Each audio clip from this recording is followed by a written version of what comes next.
السلام علیکم۔ SN Islamic history میں خوش آمدید۔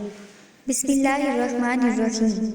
میدان احد میں جنگ جاری تھی اور لاشیں خاک و خون میں تڑپ رہی تھی۔ عالم یہ تھا کہ بڑے بڑے جلیل القدر صحابی حملہ کی تاب نہ لا کر پیچھے ہٹ رہے تھے اور میدان خالی ہو رہا تھا۔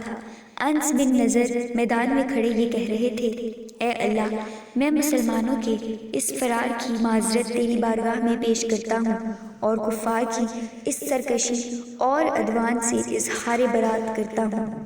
شمشیر ہاتھ میں تھی جسے لے کر آگے بڑھے سامنے سعید بن معاذ رضی اللہ تعالیٰ عنہ ملے، بولے، اے سعید، دیکھو سامنے جنت ہے، رب کعبہ کی قسم، مجھے کوہ احد کی طرف سے جنت کی خوشبو آ رہی ہے۔ سعید رضی اللہ تعالیٰ عنہ کہتے ہیں، میں تو یہ والہانہ گفتگو سن کر بے قرار ہو گیا۔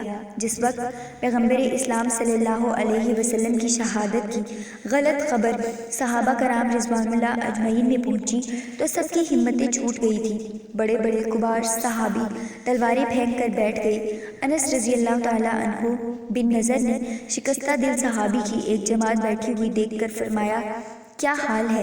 سب نے جواب دیا، رہبر عالم نہ رہے تو ہم کس پر فدا ہوں؟ انس رضی اللہ تعالیٰ عنہ بن نضر نے جوش میں آ کر کہا، اے لوگو، تم بھی اس کام پر قربان ہو جاؤ جس پر اللہ کے رسول صلی اللہ علیہ وسلم قربان ہو گئے ہیں۔